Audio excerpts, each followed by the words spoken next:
Welcome everybody to the latest of our Superstudio lectures in the Cross Canada Studio End Housing Alienation Now. My name is Adrian Blackwell, and I'm one of the co-organizers of the series. And I'm going to be introducing Cheryl Giraudy, and I'm going to start with land acknowledgement. So we acknowledge that the School of Architecture here in Waterloo is located on the traditional territory of the Neutral, Anishinaabe, and Haudenosaunee peoples. It's located on the Haldimand Tract, the land promised to the Six Nations that includes 10 kilometers on each side of the Grand River. This whole superstudio is centrally concerned with the rights of all people to affordable housing, environmental justice, and equity. Across all of the sites across Canada that we'll be focusing on throughout the semester, there have been ongoing issues of disparity and oppression that were initiated through violent processes of European colonization that included the displacement of Indigenous peoples from the lands that sustained them across Turtle Island. Within this superstudio, we will seek to find ways to recognize and respect the traditional territory of the Indigenous peoples of the regions studios are participating in, and their inherent right to be at home in the cities now occupying their lands, in order to design a more accessible, ecologically sound, economically sustainable home for all human and more than human life. So we're very fortunate to have Cheryl Giraudy here. She's an associate professor in environmental design at OCAD University. She's a practicing architect and an academic researcher engaged in inclusive design research for equitable built environments and placemaking. She holds an MSc from Salford University, UK, related to inclusive environments. And she's engaged in research with partner Saskia Van Kampen of San Francisco State University, fostering panel discussions, youth co-design workshops, and strategies for placemaking, along with accessible navigation of this placemaking. Course and research-based projects include work with Toronto Community Housing Corporation, Rexdale Youth Mentorship, Colquate Design, and Design TO. She's held posts as Associate Dean in the Faculty of Design at OCAD-U, Interim Graduate Program Director, and of the Masters of Inclusive Design. She has also contributed to the Provincial Association of Architects, the OAA, as Chair of the Honors and Awards, bringing about the new annual award categories such as Best Emerging Practice. So we're really happy to welcome Cheryl, and she's going to lecture to us. Great, thank you very much. I realize I should have stopped sharing my screen so you could see that your original entry point, but I hope it's okay. So thank you so much for welcoming me here. And yeah, I think that one of the things that I'm going to go through a lot of things here. What I thought I would do is sort of organize the talk along four different sections. And they are work that I did 25, 30 years ago when I started to think about design research. I just, had graduated and was in practice and registering and doing all the things that are wonderful things to do as a career. But I also started to think about what design research might be. And then looking at jumping 25 years later into community streets, the work that I've been doing with Professor Saskia Van Kampen. And we just had that last year at the Design TO festivals, annual festivals in Toronto, which are an amazing opportunity for all designers, young and mature, to be able to express all the kinds of creative things that they're doing. A little bit about inclusive wayfinding, which is really where I got my master's in inclusive wayfinding. And this is in the social housing context with Moss Park in Toronto. Then participatory research with Saskia has seen us create something called DMTO 2020, which is a Design Manifesto 2020, and we launched it at a Design TO festival. We went on to speak with East Scarborough, their storefront community center, fantastic group of people. Move on again into creative practice as protest with youth which resonated with youth across Southern Ontario and Greater Toronto. And in conversations, particularly with Rexdale Youth Mentorship in the Etobicoke area in West Toronto. And I want to end with sort of how do we learn, sort of awareness, the common themes, and how you might engage your as well, as a young designer. That's the top part. It basically, these are the community neighborhoods and communities of Toronto area, the Greater Toronto area. I would say that our research has focused on communities that feel excluded from urban planning and design. And that would be like in Etobicoke to the west, to the right, the dark blue area. And then to the right in the dark red area, that's Scarborough, East Scarborough area. That's the communities we've been working with, as well as the downtown area, which is in the yellow area, and across generally across all the areas. We started out thinking about all the former wards, boroughs, and the neighborhoods that have been there before amalgamation, and all of the residents and communities that have such unique qualities, personalities, and characteristics of their neighborhood, and how important that would be to think about as we start to revitalize or densify or gentrify, particularly around housing as a major form. I also want to do a land acknowledgement for where we are. So I give thanks for and respect and honor the land and the Indigenous peoples who've been its stewards for millennia. And I recognize the need for reconciliation with Indigenous communities and the work we must do to fulfill the TRC calls to action. And OCAD itself acknowledges the ancestral territories of the Mississaugas of the Credit, the Haudenosaunee, the Anishinaabeg, and the Huron-Wendat, who are the original owners and custodians of the land on which we work, stand, and create. And we acknowledge that Tekaranto, Toronto is covered by Treaty 13 signed with the Mississaugas of the Credit. A little bit about myself, really, I say it's experience and practice, but it's an evolution as well. I mean, I graduated in the 80s in a very, formal, traditional way in which we have all learned about architecture and design. I got registered. We worked with Alexander Temporale Architects in Mississauga and Oakville, and he unfortunately recently passed. But it was, I made that trajectory of a career path that often we all want to do. I then went into federal government for a very short period of time. I learned something about what's happening across Canada. Then I started my own private practice and became a facilities consultant, and then started again to think about independent research and what that might mean for myself. And of course, that led to teaching. So I started teaching at OCAD University in 2000 and at Sheridan on a part-time basis. I then went on to get my master's because if I was going to be a researcher and in academia, then I would need that. And I thought about what it ought to be. Is it going to be a master's in architecture, just in terms of pure planning, design, that kind of thing? Or what else was I going to do? And because of the research I had been starting to do and was evolving, it made total sense to look at inclusive design as the way to go forward and to bring that into the work I was doing at OCAD in particular. I then took on, as Adrian mentioned, academic leadership, and more funded design research came along, which was fantastic. And then finally, in the last about 6, 7 years working with Saskia, we've been very fortunate to get funded research to work with communities, as I've mentioned before. I just want to mention a bit about what inclusive design is. So, it is designing for the full range of human diversity, but it's by designing with people. And all of our conference papers have been around the idea of designing with rather than for.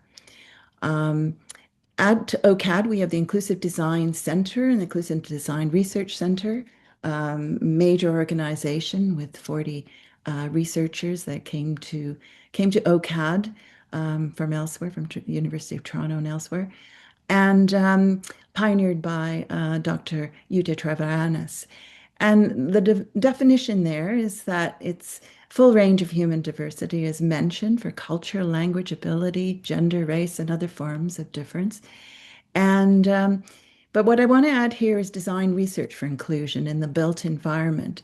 It is participatory, and it's narrative inquiry built on listening to the voices and learning about the lived experiences of communities that we have excluded perhaps from planning, design, and implementation of our built environments. So this is what has framed a lot of the work that we've been doing. Jumping back 1995 into about 6 year period working with the late Professor Heidi Overhill, who was at Sheridan for many, many years. We took a look at, we looked at the neighborhood that we lived in. We looked at around us. We looked at what we wanted to do. We looked at what we wanted to do as designers for the communities around us. And we thought of developing side streets in the context that main streets had really been pushed. And how were we going to evolve our main streets with multi-use developments? But we thought about all the odd bits of underutilized, leftover urban spaces and what could we do there? And what were the typologies that we could do there? And so way back then, we were thinking about laneway housing, thinking about courtyard housing in particular, co-op housing, and various other things, other examples that we already had. How do we actually multiply that rather than remove things and come up with, major high density solutions? So we created this book called Side Streets. We mostly looked at downtown Toronto, and we then started to select sites. We created pro formas for it, various sites. We took a look at courtyard housing globally, and particularly, I see London, I see Paris, I see Amsterdam, I see Syria, I see various parts of India. I see all kinds of places in which courtyard housing works for a whole different kinds of reasons. And we know very much that courtyard housing, co-op housing, and those forms of sort of mid and lower rise housing density worked in Toronto. So we documented a great deal of Cabbagetown, Spruce Court, Co-op, Garden Court Apartments on Bayview Avenue in Toronto, Riverdale Bain Co-op, Riverdale area in which I lived in particular. And we learned a great deal from all these thriving examples and thought about, well, why don't we continue them? And as I said, we made pro formas. We had designs for all these different little bits. They were parking lots, they were leftover areas, they were large laneways, they were butting against industrial or residential, they were up against train tracks. And we went around and we did a whole range of sort of case studies for this. And while we were doing that, we were thinking about what is real life downtown, you know? And what do we need? We need balconies, we need places for our bikes, we need to hang our laundry, we have pets, we need to get access to transit. We need things like, what do we do with our recycling, our garbage, how do we help our neighbors? How do we entertain, and where do we entertain, and what do all the elements that we think about in our design, how would we keep those things if we're going to gentrify or densify areas? What happens to all the things that really make a home, a house a home? So what we ended up doing was proposing in that booklet, proposing that Toronto works well. So let's, sure, we have financial, social, all kinds of major issues that we're dealing with, but it's got a thriving multicultural, diverse downtown. It's got a great residential life that is envious. And before we redefine its shape, let's admire how it works and build on what's already successful. And remember, this was the beginning, it was the middle of the 90s, and what we were starting to see were a lot of proposals for redevelopment, but major redevelopment of areas that had been quite established. So we also looked at Jane Jacobs, and we looked at other kinds of models of thinking. removing the car, the bad car, getting rid of the car, really is that we wanted to do? What if, we were removing all kinds of car storage, limiting parking within dwelling complexes, but offering up bits of odd urban setbacks and unkempt corners in the guise of viable green space? Might we be putting some priorities in the wrong order? And for architects and designers, this was very controversial. Why are you suggesting that we continue to have car parking? We should be removing it. We should be enhancing our transit. Well, I think we could do all of those things. And we were thinking that car storage really allowed people to do all kinds of other things, allowed them to actually go out in the city, use transit, be pedestrians. If your car, which was really needed for quite a number of families, needed used to transfer elders and to look after kids and to do all of those things, be able to get out of the city and do all the chores that you needed to do. But it could also be, if you don't have a car, flexible space for strollers and bikes and wheelchairs and hobbies and recycling and all those things that we started to remove when we started to think about housing development. We started to remove storage that we need for that. So we thought about that, and it was a little controversial when we thought about it. But how do we also think about mixed use development? And as a concept for social benefits, fantastic. It's really important, but it also can other people and not who are not in similar economic situations. It also disrupts existing communities and have deep roots that have become disconnected from their base and self-identity. So it's an admirable concept, but it's one in need of community input before we start barreling through with them. And we thought that design was the secret weapon. It could be that if we continue to include citizens and residents more than just stakeholder meetings in the planning outcomes and designing of those details for the most important physical urban form, real life downtown. Now, I have to say that we shopped these things, all these ideas in this booklet around. And we shopped it to all those boroughs that I showed you initially from west to east. And we went to municipal offices. We talked with planners, John Sewell, various other people in the city of Toronto, and everyone thought that the ideas were great. They just weren't sure how they were going to get developed. And then we actually took the book and chopped it around to developers, to the Sabera Group and Urban Core and Daniels and various other groups, major development groups. And they said that, well, the push is really on for condos. And this was not the time to try and redo existing typologies, that we really have to move ahead in densification, and condos were the way to go. So we really had to let go of it at that time in 2001. Some interest, but not enough to actually make us continue on for many more years. So I'll jump ahead 25 years. And last year at the Design TO Festival, which by the way I mentioned, I think is an excellent festival, annual festival, gives an opportunity for many to express what they're doing. We decided to create an urban lens on youth lens on urban housing. And just an aside, we created this group called DMTO 2020. We created it in 2019, thinking of this new decade that was to come. And we wanted it to be a multi-year research exploration funded so that we could contribute to communities by giving stipends to all participants, by hiring research assistants from OCAD and around other universities. And we ended up really about 200 participants across all of the different events that we did. We were able to hire over 15 research assistants.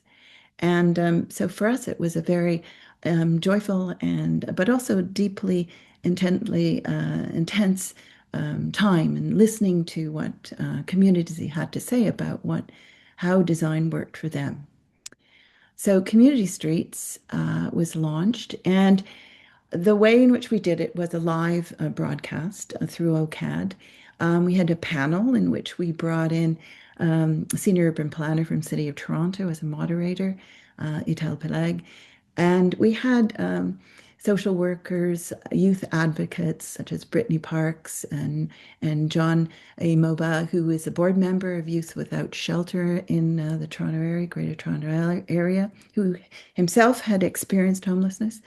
And Catherine Valenzuela was a founder of Good Citizens Studio. And Stephen Mensah was the executive director of the Toronto Youth Council in the City of Toronto in the mayor's office. And Deputy Mayor Ozema Malik joined us. And it was important to have somebody who had some power there to speak to the youth who joined us. And we had about 40 joining us. But what amazed us is that it wasn't just 40 guests of age 17 to 25. Actually, quite a number of seniors showed up. And that was really important to have them in the room. So what did we learn? So we asked a series of questions. I'm not showing them all here, but we asked a series of questions. What does the future hold for new housing developments? I mean, and where does this meet the needs of youth in their own communities? Um, and so these are just some of the outcomes and that the youth had to offer. Future development won't happen, many felt, unless is public will, the politicians, with the city, the province, and the feds that we're going to help happen. Um, so that was a comment about private development. But this is coming from how they felt about what they saw. They were looking for more shared community spaces. And this, again, is something that we have heard over and over again, is that community spaces are more than some of the sort of common rooms that you have in a development. They're more than a basketball court, that they are really about places in which youth can learn, whether it's um, homework clubs, or where they can share food, where they can share their own cultural expression and identities, where they can learn different kinds of skills that will help them find jobs and more. They also said that it really depends on what the politicians can do, what the people in power can do. They were looking for more engagement and outreach, particularly to marginalized communities. These are ones who feel excluded from developments, from planning committees, and so on. And they wanted everyone to understand that renting, like developing apartments, as wonderful as they are in addressing housing shortage, was not necessarily investments, right? They can be a vicious cycle. And so this was something that they were expressing quite fervently. And also they wanted to say about sustainability and ecological impacts of development. They're very important things to do. And I think all youth think that as well as others. What do designers and architects and planners might owe youth in terms of housing and community? Respect. Again, most communities will ask for that. Respect, open communication, awareness of the issues. Fairness in the practice and processes, transparency. It's an interesting one. Many had been to, say, stakeholder committee meetings. And while the designers are seen on the side of the developer or the client of the architects and designers, they felt that they, as youth, were not necessarily being heard, and the processes weren't transparent. They were telling their stories, and they were telling how concerned they were about the developments, but that wasn't necessarily translating back into the design. Of course, affordability, choice, flexibility, aimed at reasonable stability. And a couple of things out of that, we're saying we want to stay in the communities that we have grown up in. That's important to us, to stay near our families, right? Livable spaces, addressing other kinds of issues. How do you start with small beginnings, small projects, perhaps? They have big impacts. When you go big and you've got 80-story buildings and put into a community, then that is not the way in which we can bring along inclusion. Trust youth, listen to them. Obviously, those are things that are important, and equitable design and more. Last one here about what might community look like in the future. And this is where having communities together across a number of perspectives, in this case, youth and seniors, elders in the room, was really incredible because the multi-generational or shared spaces were interesting. And one idea that came out of it was, can single homeowners adopt a youth? And this reflects that many youth in the city who are homeless, who are facing all kinds of challenges, have aged out of foster care. They've aged out of care. And so they're alone, they're isolated. They need mentorship, they need guidance, they need support, they need love. And so this idea that seniors who are in the room said, this is the most amazing thing I would love to do. We have space, and why can't we find a way to make that multi-generational work in terms of a new family model? Also, just a couple of other things about localized communities, smaller communities with individuals that care for their environment. So if you develop more um, community scale projects, this is the way in which you can revitalize community areas or neighborhood areas that seem to be in disarray. And also that by doing these number of these things, we have an opportunity to have a better building of community, making of community as well as places. So I'll go a little bit further, again on that research idea, but specifically around wayfinding, because that is the area in which I got my research. At OCAD, we were able to have a 1+ year project with Toronto Community Housing and Moss Park residents in downtown East Toronto. And this came about because of what was going on in Regent Park, and Moss Park felt that they were on the boards for development in the future, and so they wanted to take a look at what are some of the things that many of the residents were experiencing, and that had to do with as they age, a number of physical, non-physical disabilities that they were experiencing. And so we applied the wayfinding through Toronto Community Housing. And Elizabeth Jassim was head of accessibility, and she found us funds to do this, and we were able to hire many research assistants and have quite a number of participants in it as well. So, and this was supported by OCAD's Inclusive Design Institute. So what did we learn from that? Well, obviously, inclusive design is a power to empower individuals and help neighborhoods to flourish and transform. One of the processes that we went through, and this little sketch that's up on the top right, top left rather, is that we walked with as many of the participants as we could. We wheeled, we walked, we went with them through a portion of the complex. We went with them during the day and at night, first thing in the morning. And we learned from them in terms of how, going into an elevator or walking along a path at night, what were they experiencing, the levels of stress and so on. And then we sat down with them in a series of workshops and said, let's look at what we can do with the area. So this is really coming from a number from the assistants themselves. And we had, by the way, assistants, when we call out for assistants, they come from OCAD, but they also come from other universities as well.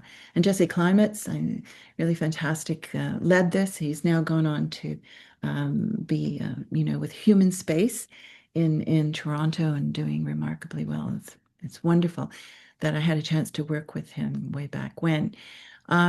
So what the research assistants put together, students put together, were a number of solutions for that were addressing issues. I mean, as simple as large format of font in terms of the signage or where the signage was located, or just being allowed to animate Moss Park's green spaces with events was considered to be something that would build inclusion and community building. How might you use all the vegetation that was there from color to scent? What would be the perceptual ways in which you could change and transform the area so that wayfinding could be made more easily?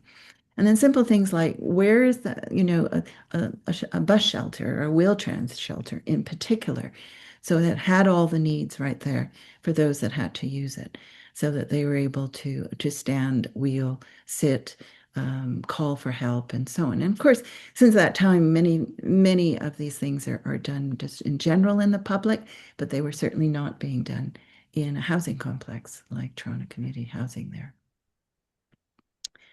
So I'll go on to other sort of participatory research projects, and they are. I would say a little comment here about participatory research and design, co-design models, because I know there can be challenges to the process, and rightfully so.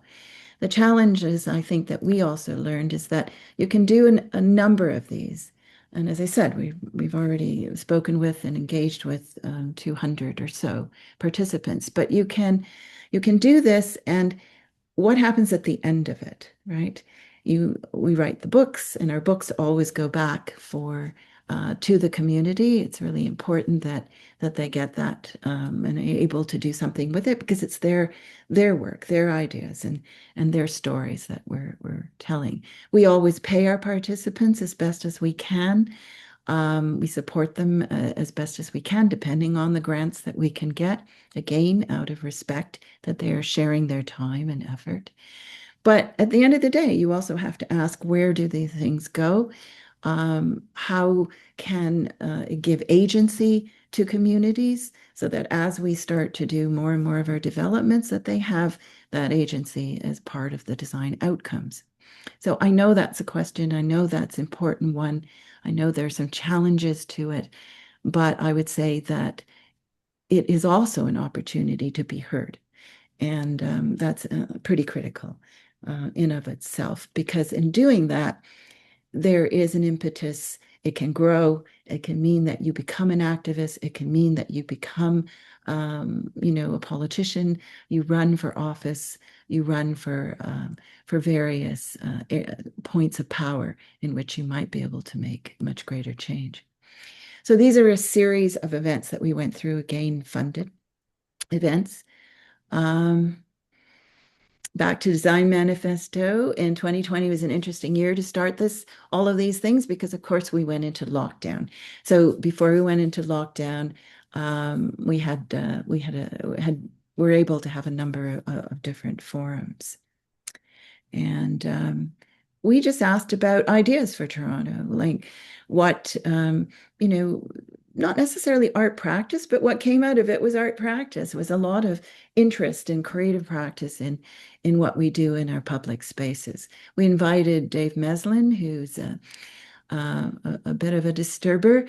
He's known in Toronto, and he's an activist and a writer. He does some amazing kind of interesting things, street art and various things like that. Sabina Ali, she was chair of Thorncliffe Women's Committee, really struggling in another, public housing complex, major one, to think about what they can do with leftover bits of space, or space that's not really well maintained, and what that means for the community.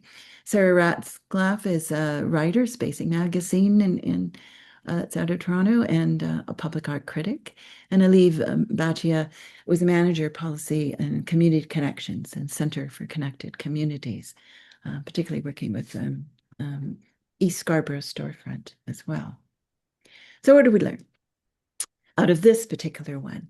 That change, small, grand, temporary, permanent, these are the ways in which we can make a difference. And the edges of the city, suburbs, are more segregated by race and income. And we need grassroots led planning to make positive decision-making processes to have those.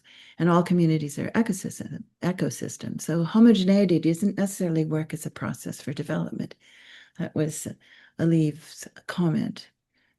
And Dave said, well, for public individual activism, there's no qualifier to participate. So we have to be willing to fail. We have to be willing to try and fail. And he gave a story about a number of graffiti points that you will see, illustrations that are happening in our streets on buildings. And he said when that first sort of started up, the artists realized that there wasn't any policy around graffiti, around doing that. But now this is something that we value in the city of Toronto and many other cities that, we can think about Graffiti Island, I guess, Isle that we have here.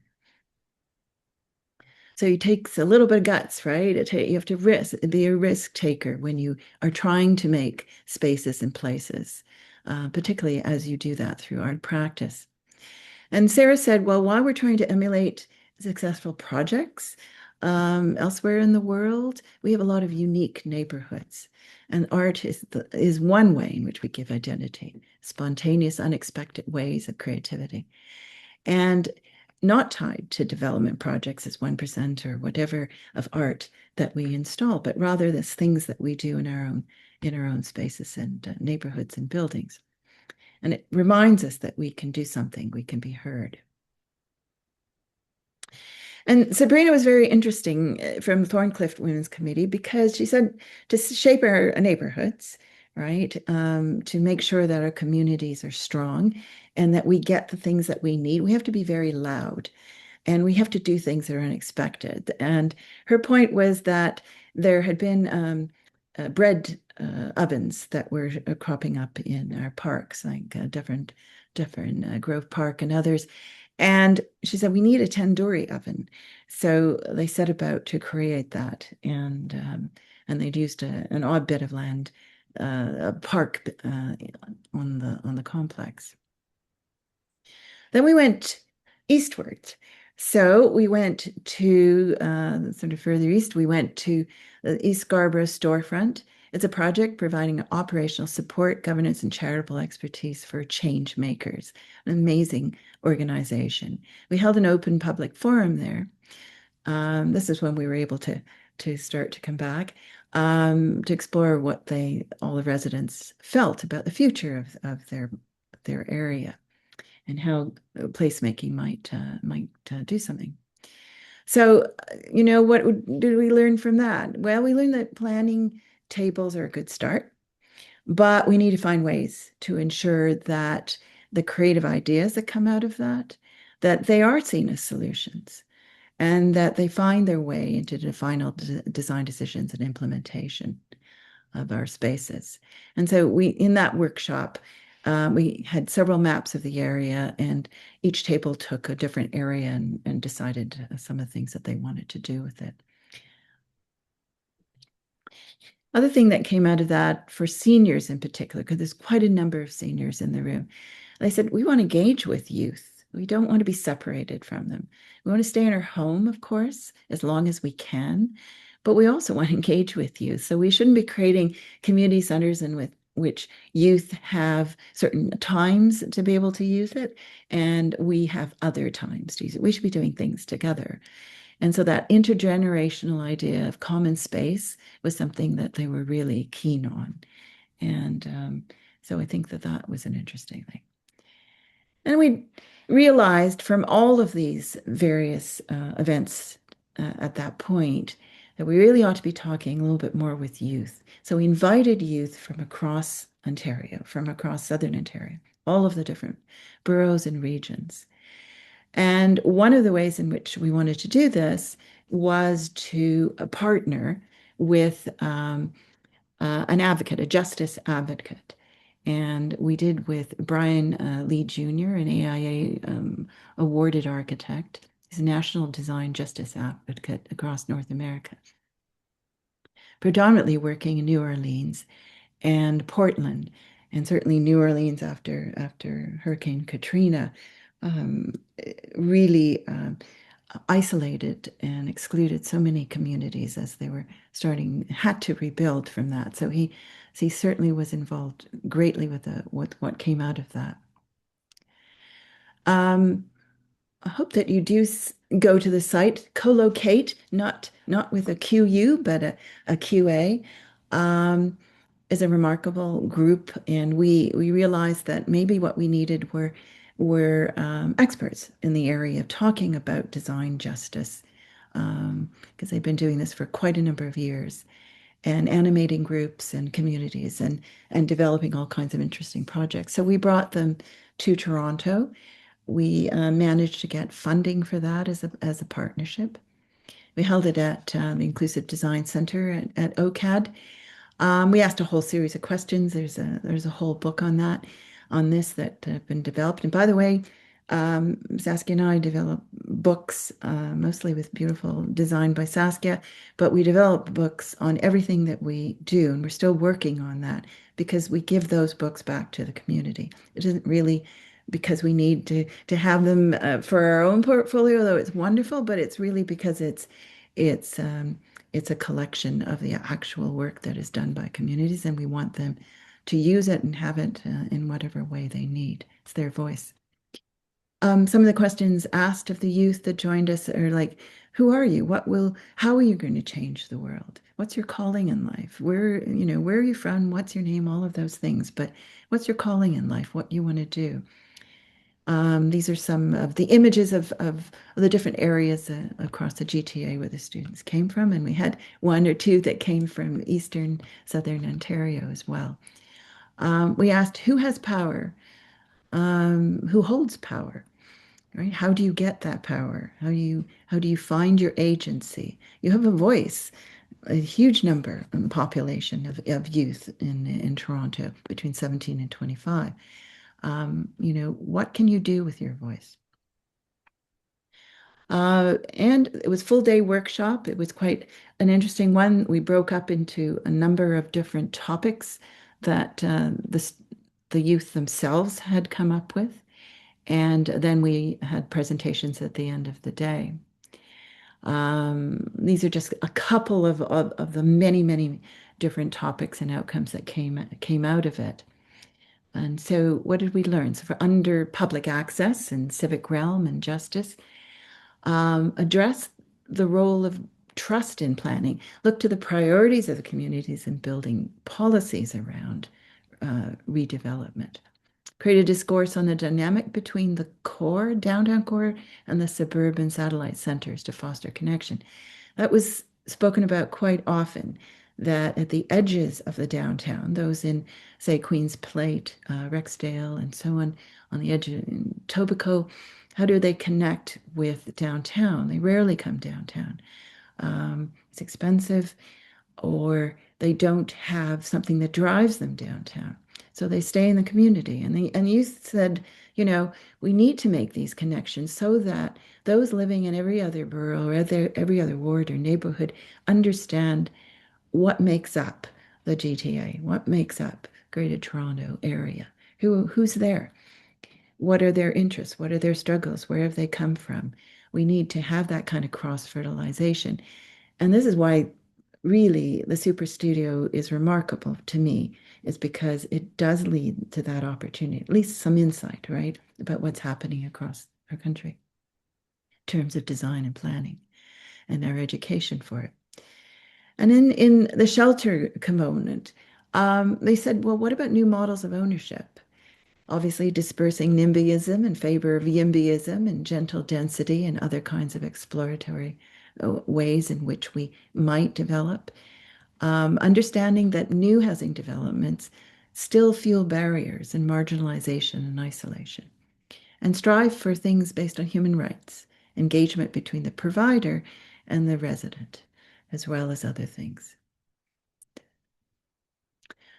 So one of the last things to talk about is in conversation with Rexdale Youth Mentorship. This is a very emotional and deeply intense conversation because we did it during lockdown. And I think lockdown for many people, and I know that for many of our residents across the country, was a really difficult time. And for youth that already felt a little isolated, it was even more stressful and more difficult. If you're thinking about living in affordable housing or assisted housing, or you're a youth in foster care, or you're a youth that is in a very small apartment with multiple families, multiple generations, very difficult time during lockdown. So the Queen's Plate area, just show it in that area over here in Etobicoke. It's a view from western part of Toronto. So we asked what they were interested in, and said they were the ages of 17 to 25 as well. I think a couple of younger ones snuck in. So in our research, so we had a few that were 15 or 16 as well. We create these books with all of the kind of questions we asked and the kind of comments that are made. This is sort of the makeup of the area of Queen's Plate in Rexdale, the Rexdale area.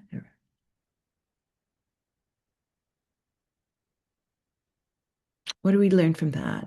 So these are some of their own voices, but I want to bring up one in particular. Um, we have this large community center that takes up most of the land in Queen's Plate.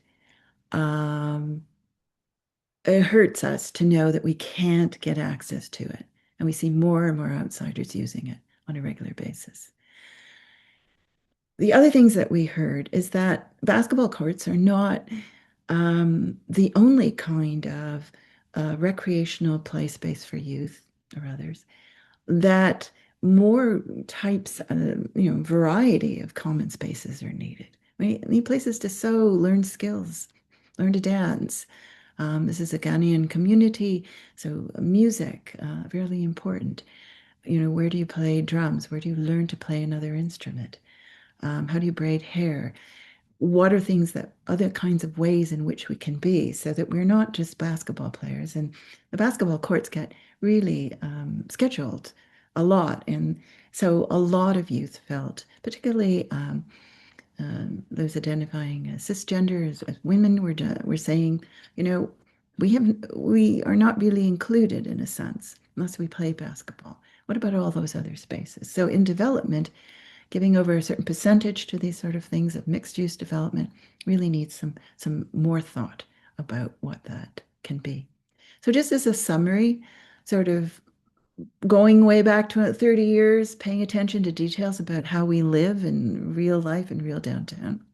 Courtyard housing is a really wonderful idea. I'm so glad to see that it is now, along with laneway housing, really de rigueur of how we might go ahead. Community streets, that youth lens, they want to be heard. They want to be included in the planning processes and have designers and architects come and talk to them in their communities. Wayfinding, for sure. We have a long way to go in access.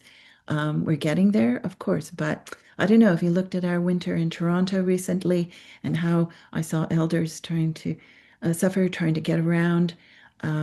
We have to do a lot more, not just servicing, but in the design of our public streets as well. Design manifesto coming out talking about placemaking through arts, the importance of that, giving breadth for arts to happen in the streets. Creative practice with youth again, coalescing around justice. The feeling of isolation and injustice is really real and big and huge for so many groups. And design has a role to play in mitigating that. And in conversation with the young people out of Etobicoke, the importance of that. Here. I want to show these last two things. I hope the slides come through clear enough. There's a couple of more slides I'm done. This is a comparative visual between Stats Canada, City of Toronto map. 2021, they started in 2016, 2021. We have a map, and it's only intensifying somewhat of where visible minorities are across Toronto. So concentration to the west in Etobicoke, north York, in York areas, to concentration to Scarborough areas in the east, Scarborough, also pockets all over the GTA. Doesn't mean that visible minorities are not seen all over.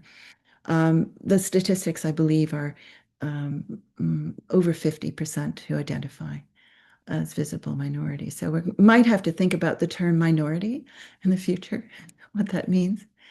Um, and then I show a map of developments in urban Toronto and City of Toronto, and Portal, open data portals, and others, of where development has been in the last 10 years, in terms of projects that are underway, projects that are in the planning processes or permit processes or have been built.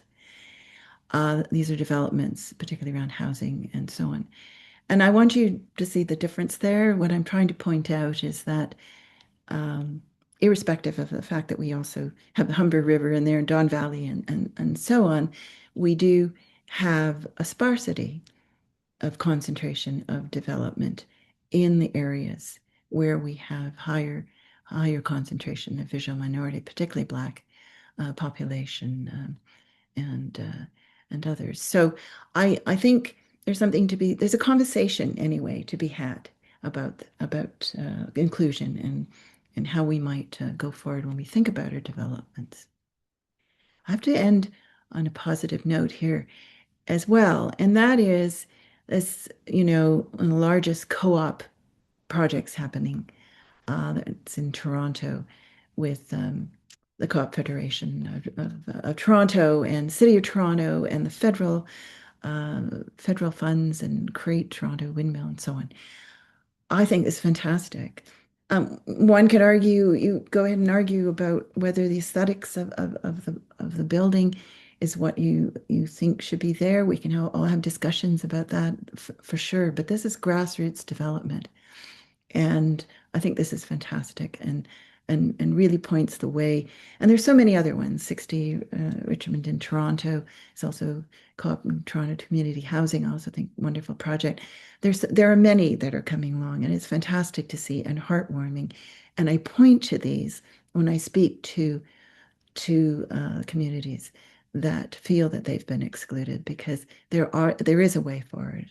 It's a fantastic way forward to make really good and important and inclusive architecture in our cities.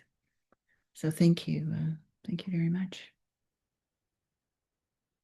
Um, I leave you with this. How are you engaged as students right now? Obviously, you have your education right in front of you. You're part of that. You're on a career path, perhaps, creative career path for sure. How will you engage as a designer as you go forth? I wish I'd been asked that question 45 years ago or 40 years ago. Thanks. Cheryl, we actually need to step out in a couple of minutes. Yep, I'm Um, good. I don't know if there are any questions here. I have, Shout out to Zenaida. Zenaida is here. She's at OCAD. She's in her fourth year in her thesis, and she helped me put this together. So thanks, Zenaida, for joining as well. Yeah. I have a question. Yeah. Go for it. We're teaching a studio here, a third year design studio, and obviously the things that you've done, that you've shown us, are very inspiring, and they give us a lot to think about in terms of how to engage people in the design process. Within this studio, we have a partner, but we aren't really able to engage future users of these spaces. Right. Within a studio context, it's quite difficult to do that. So I'm just curious about how you connect your students to this rich information that you're gathering from people. How do you bring that into your pedagogy? Yeah, great question. And just quickly, I think you can do that when there might not be, funding associated with it, because that's a different process of going for research funding. But for instance, we have a course here called Think Tank. And Think Tank, it's a multidisciplinary group. All of our six programs, undergraduate programs, take that. And I was able to work with Baycrest Hospital, um, uh, in one of the courses for that 12 weeks for a period.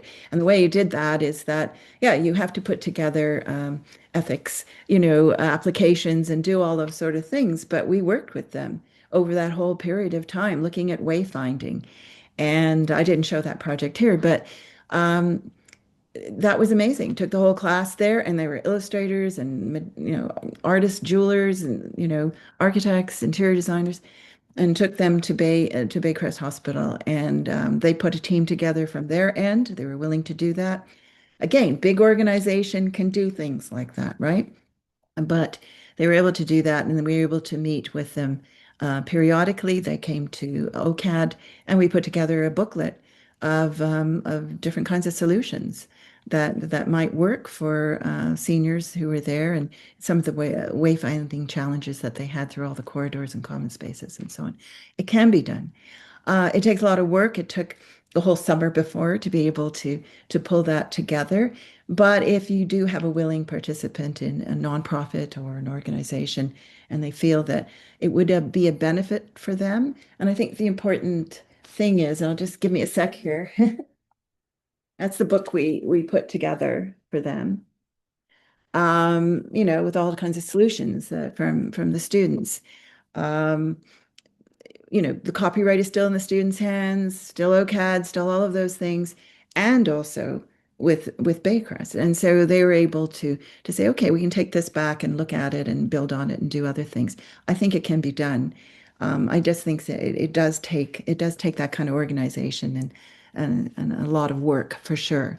And you have to also, and the most important critical thing there is to say, we're not just stealing your stories. We're not just taking away the stories from you. What we want to give back to you is your own voice, your own solutions, your own ideas. We just have ways of communicating it, right?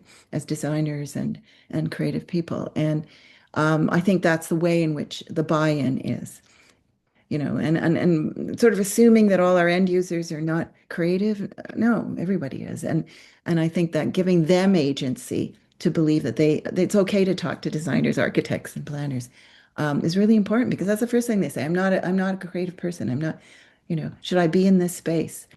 No, you create the space for that dialogue, and then you reflect it back in the communication tools and solutions you come up with. Thanks so much, Cheryl. Thanks for Okay. sharing all of your work. It's very inspiring to hear about this engagement and the lessons that you're learning from it. Thanks Okay. for sharing it. Well, thank you. Take care. Thanks, Cheryl. It's fantastic. Thanks. Thanks, Matthew. Bye. Ciao.